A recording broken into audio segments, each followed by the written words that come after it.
আমরা যা চাই সেটা পূরণ না হলে বলি ভাগ্য খারাপ। সত্যি তাই, অনেকের ভাগ্য ভালো হয়, অনেকের ভাগ্য খারাপ হয়। আমি যেমন আপনাদের কিছু মানুষের কথা ভেবে গানের টিউটোরিয়াল নিয়ে আসি, যারা পরিস্থিতির বিভিন্ন কারণে গান ভালোবাসেন অথচ শিখতে পারলেন না, বাড়িতে বসেই যাতে তারা মনকে ভালো রাখার জন্য, মনকে আনন্দ দেওয়ার জন্য বা ছোট ছোট প্রোগ্রামে গান গাওয়ার জন্য বাড়িতে বসেই যাতে গান শিখতে পারেন তার ব্যবস্থা ইউটিউব করে দিয়েছে।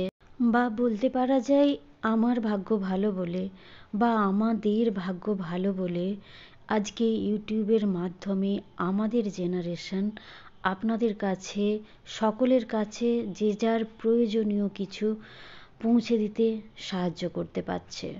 আমরা সাহায্য পাচ্ছি, আবার সাহায্য করছি, বিভিন্ন মানুষকে বিভিন্ন রকমভাবে সাহায্য করছি। ঠিক তেমনই যাদের বেড়াতে যাবার একদমই সুযোগ নেই, ভীষণ দেখে বেড়াতে ইচ্ছা করে যে কোথায় কেমন জায়গা আছে, কেমন সে দেশের মানুষ, কেমন সুন্দর প্রকৃতি, তাদের জন্যই কিন্তু এই ভিডিওটি আমি নিয়ে চলে আসলাম। আজকে যাচ্ছি দেওঘর, এটি ঝাড়খণ্ড রাজ্যে অবস্থিত। আমি আসানসোল থেকে যাচ্ছি। আসানসোল থেকে ট্রেনে 2-2.5 ঘন্টার পথ, লোকাল ট্রেনে। আপনারা যে কেউ যেখান থেকে খুশি যারা যেতে চাইছেন তারা তো যাবেনই, এই ভিডিওটা তাদের জন্য। সব কিছু দেখে নিয়ে আপনারা বুঝে শুনে যেতে পারবেন। হাতে যদি মাত্র 2 দিন সময় পান তাহলে অবশ্যই চলে যান। দেওঘরে ঘোরার জন্য 2 দিনই যথেষ্ট। একদিন বৈদ্যনাথ ধামের পুজো দেবেন এবং অনুকূল ঠাকুরের আশ্রম চাইলে ঘুরে আসতে পারেন। এই 2 দিন আপনার ভাগ করে নিতে হবে, একদিন বৈদ্যনাথ ধামের পুজো দেওয়ার জন্য আর একদিন সাইড সিন ঘুরে বেড়ানোর জন্য। কারণ মন্দিরে প্রচণ্ড পরিমাণ ভিড় হয়, সকাল থেকে লাইন দিয়ে হয়তো আপনার দুপুর গড়িয়ে বিকেলও হয়ে যেতে পারে বাবার দর্শন পাওয়ার জন্য। পুজোর সামগ্রী আপনারা কিনে নিয়ে লাইনে দাঁড়াতে পারেন বা লাইনে দাঁড়াতে দাঁড়াতেও কিন্তু পুজোর সামগ্রী হাতের সামনে আপনারা পেয়ে যেতে পারবেন। তো আপনার যেটি খুশি সেটি করতে পারেন। তবে এখানে ভিআইপি লাইনেরও ব্যবস্থা আছে, আমি বলবো সে পথে না যাওয়াই ভালো। ভিআইপি টিকিট কেটে হয়তো কম সময়ে আপনি দর্শন করে নিতে পারবেন, কিন্তু যে আনন্দটা পাওয়া যায় লাইনে দাঁড়িয়ে সে আনন্দ আর কোথাও পাবেন না। এখানে সারাটা দিন কাটিয়ে নেবার পর কিছু কেনাকাটা এখানে সেরে ফেলতে পারেন, তারপরে চলে যেতে পারেন অনুকূল ঠাকুরের আশ্রমে। এখানে সন্ধ্যাবেলা খাওয়া দাওয়ার ব্যবস্থা রয়েছে, তবে খাওয়া দাওয়া না করাই ভালো আপনাদের পছন্দ অনুযায়ী, কিন্তু আপনি প্রসাদ খেয়ে তৃপ্তি বোধ করবেন না, আমাদের অভিজ্ঞতা থেকে বললাম। তো সেজন্য অবশ্যই আপনারা সন্ধ্যাবেলা না খাওয়ার কথাটা ভাবলেই ভালো হয়। তো ওখানে দেখে আপনারা আবার বাইরে এসে খাওয়া দাওয়া করে হোটেলে ফিরে যেতে পারেন। তারপরের দিন সাইড সিনগুলো ঘোরার জন্য প্রথমেই আপনারা বাসুকীনাথ মন্দিরে যাবেন। এখানেও সেই সেম একই রকম ব্যবস্থা, প্রচণ্ড ভিড় হয়, তবে হ্যাঁ বেশিক্ষণ লাইন দিতে হয় না, খুব তাড়াতাড়ি বাবার দর্শন পাওয়া যায় এবং খুব তাড়াতাড়ি আপনারা দর্শন সেরে আবার অন্যান্য সাইড সিনগুলো দেখে নিতে পারেন। বাসুকী ধামের মন্দিরে বাসুকীনাথের মন্দিরেও এরকমভাবে সামনে প্রতিষ্ঠিত পুকুর রয়েছে, ওখানে ডুব দিয়ে এখানে আপনারা চলে আসতে পারেন পুজো দিতে। তো এখানে সমস্ত ব্যবস্থাই আছে, আপনি যা চাইবেন সবই পাবেন, পুজোর সামগ্রী থেকে শুরু করে স্নান করে ভিজে কাপড়ে যদি আপনি পুজো দেন তারপরেও কিন্তু শাড়ি জামা কাপড় ছাড়ার ব্যবস্থাও রয়েছে। এখানে দেখুন বাবা বৈদ্যনাথ ধামের মন্দির আর বাসুকীনাথের মন্দির প্রায় একই রকমভাবে। বাবার মন্দির এবং মায়ের মন্দির সুতো দিয়ে ধাগা দিয়ে, যাকে বলা হয় ধাগা দিয়ে দুজনকে যেন এক সূত্রে বেঁধেছে, সেই একই রকমভাবে বৈদ্যনাথ এবং বাসুকীনাথ 2 ধামেরই মন্দির কিন্তু একই রকমভাবে আমরা দেখতে পেলাম। খুবই সুন্দর এবং খুবই ভালো লেগেছে, মনটা ভরে গেছে এখানে বাবার দর্শন করে। তো চারপাশের পরিবেশটিও ভীষণ সুন্দর। তারপর এখান থেকে আপনারা এখানে এসে আপনারা শুধু যে বাবার পুজো দিতে পারবেন তা নয়, এখানে বিভিন্ন দেবদেবীর মূর্তি রয়েছে, আপনারা চাইলে সেই দেবদেবীরও পুজো করে নিতে পারেন। যাদের হয়তো অনেক দিন কোনো দেবদেবীর পুজো করা হয়নি তারা এখানে এসে সমস্ত প্রায় অনেক দেবদেবী দেখলাম এখানে রয়েছেন প্রতিষ্ঠিত। তো আপনারা চাইলে সমস্ত দেবদেবীরই পুজো এখানে সেরে নিতে পারেন। দেখুন অনেকেই পুজো করছে বিভিন্ন রকমভাবে।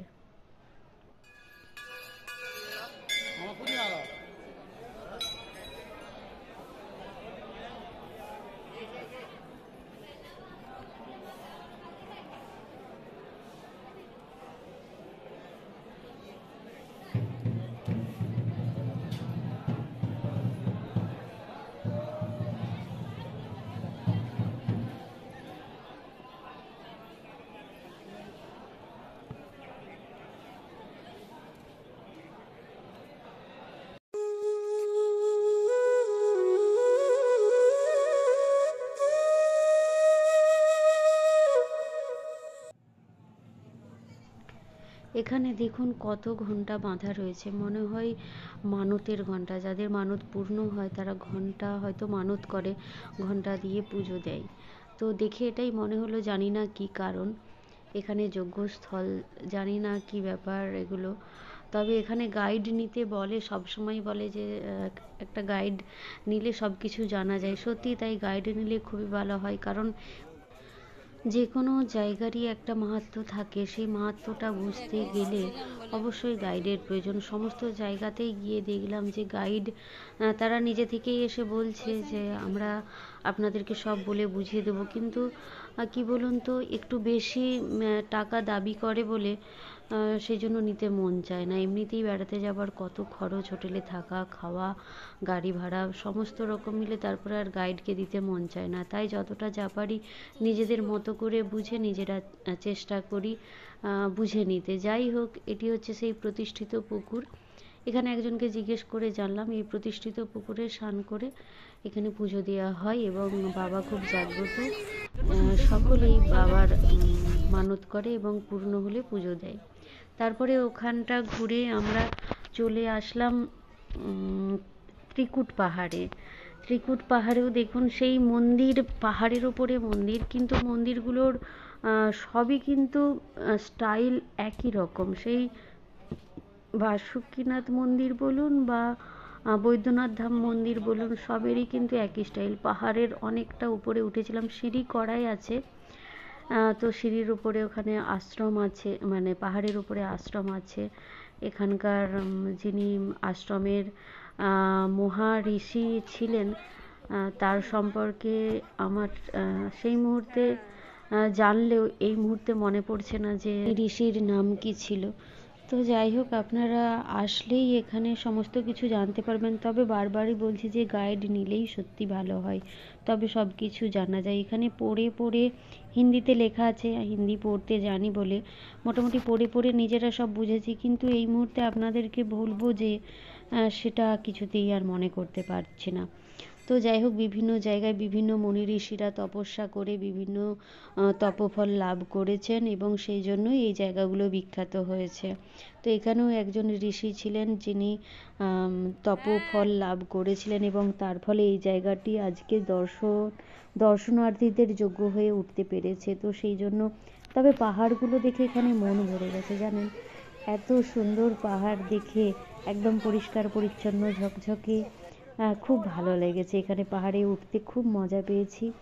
আর সত্যি কথা বলতে এরকম পাহাড় মানে সব জায়গায় গিয়েছি ঝোপ জঙ্গলে পরিপূর্ণ, মানে কাঁটা সমস্ত, মানে পাহাড়ি এলাকা মানে জানেনই যে, তো যে কাঁটা জাতীয় উদ্ভিদের বাস। তো এখানে একদম পরিষ্কার ঝকঝকে, খুব ভালো লেগেছে পাহাড়ে উঠতে। পাহাড়ের উপরে এই ঘরবাড়িগুলো, ঘরবাড়ি বললে ভুল হবে, আশ্রম। এখানে যে মুনি ঋষি তপস্যা করে তপফল লাভ করেছেন তাদেরই সব আশ্রম এবং ওনাদেরই মূর্তি এখানে প্রতিষ্ঠিত রয়েছে। আর এখানে দেখুন, চাইলে আপনারা বাবা ভোলানাথ, মা পার্বতী সেজে বা বরবধূ সেজে ফটোশ্যুট করতে পারেন, সেই ব্যবস্থাও করা আছে। মানুষের মনোরঞ্জন করার জন্য যেমন প্রকৃতি আছে, তেমনই মানুষও মনোরঞ্জন করার জন্য বিভিন্ন রকম পসরা নিয়ে হাজির হয়েছে। এই হলো ত্রিকুট পাহাড়ের চারদিকের পরিবেশটা। এখানে সবাই গাড়ি ঘোড়া রেখে পাহাড়ে ওঠে। তারপরে চলে এসেছি তপোবন পাহাড়ে। এখানে শিব ঠাকুরের উল্টো পা পড়েছিল। কিভাবে পড়েছিল, মুনি ঋষি কীভাবে ওনাকে এনেছিলেন, কেন উনি উল্টো পায়ে এখানে এসেছিলেন, সে কাহিনী সত্যি জানা নেই। এই জন্যই বলে গাইড নেওয়া প্রয়োজন। তবে আমাকে হঠাৎ করেই একজন বলেছিলেন যে তুমি উপরে উঠছো না কেন, উপরে যাও, হিন্দিতেই বলেছিলেন, উপরে যাও, মহাদেবের উল্টো চরণের দর্শন করে আসো। তো আমি জিজ্ঞেস করলাম যে कैसे उल्टा चरण हो गया इधर बताइए। তো উনি হয়তো মানে বলতে চাইছিলেন, কিন্তু ওপর থেকে আমাকে আমার হাজব্যান্ড ডেকে নেওয়ায় উনি আর কিছু বললেন না। তো যাই হোক, আমরা যথারীতি হয়তো যেতাম না, পাহাড়ে উঠে উঠে ক্লান্ত হয়ে যাচ্ছিলাম। তো সবার উপরে উঠে ভোলানাথের উল্টো চরণের দর্শন করে এই গুহা পথ দিয়ে বেরিয়ে আসতে হয়। তো একদম গুহার ভেতরে, মানে আপনারা না গেলে বুঝতে পারবেন না কীরকম একটা অদ্ভুত পরিবেশ। গুহার ভেতরে সিঁড়ি দিয়ে নিচে নেমে গিয়ে একদম অন্ধকারের মধ্যে প্রদীপ জ্বলছে, সেখানে ভোলানাথের উল্টো পায়ের দর্শন করে প্রণাম করে ফিরে এলাম। তো এখানের পাহাড়টিও ভীষণ সুন্দর। তারপরে এটি হলো নালাক্কা মন্দির, এখনও তৈরি হচ্ছে। এখানেরও একটি বিশেষ বৈশিষ্ট্য আছে। একজন দেবী, দেবী মানে আমাদের দেবী বলে সম্বোধন করছি, যারা ভালো কিছু করে তাদেরকে দেবী বলে সম্বোধন করা যায়। তো আমার এই মুহূর্তে নাম মনে পড়ছে না। সামনেই রয়েছে ওনার মূর্তি এবং ওনার কোলে একটি বালকের ছবি রয়েছে। উনি মন্দিরটি তৈরি করছেন। ওখানে গেলেই ওনারা বলে দেবেন যে কেন মন্দিরটি তৈরি করা হচ্ছে। তো এটি হচ্ছে নন্দন পাহাড়। আমরা একে একে ত্রিকুট পাহাড়, তপোবন পাহাড়, নালাক্কা মন্দির, বাসুকীনাথ মন্দির এবং এখানে এসেছি তপোবন, নালন্দা পাহাড়ে। এই পাহাড়ের উপরে সত্যিই নান্দনিক, মানে নন্দনের জন্যই উপযুক্ত, ভীষণ সুন্দর। প্রথমেই নন্দী ভৃঙ্গি দরজার সামনে এইভাবে বসে রয়েছেন। তারপরে পরে আপনারা দেখতে পাবেন এখানে পাহাড়ের ওপরে আপনারা নাগরদোলাও কিন্তু ঝুলে নিতে পারেন। নাগরদোলারও ব্যবস্থা রয়েছে এবং আরও বিভিন্ন রকম বাচ্চাদের বিনোদনের জন্য সমস্ত কিছু রয়েছে। তবে এখানে একটি বিলিতি কুলের গাছ পেয়েছিলাম। যেহেতু পাহাড়ের ওপরে কুল গাছটি, সেই জন্য অত বড় কুল হয়নি, কিন্তু দেখে বোঝা গেল এটি বিলিতি কুলের গাছ। সেই কুল গাছ থেকে এখানেরই একজন প্রহরী তিনি কুল পেড়ে দিয়েছিলেন। আমরা বেশ কুল কুড়াচ্ছিলাম এবং কুলগুলো ফেরার পথে মজা করে খেলাম। খুবই ভালো লাগলো যে এখানে এসে একদম গাছে পাড়া কুল খেয়ে গেলাম। তো যাই হোক, এখানকার পরিবেশটি ভীষণ ভালো লেগেছে। সবার শেষে এটি দেখে আমরা ট্রেনে করে বাড়ি ফিরলাম।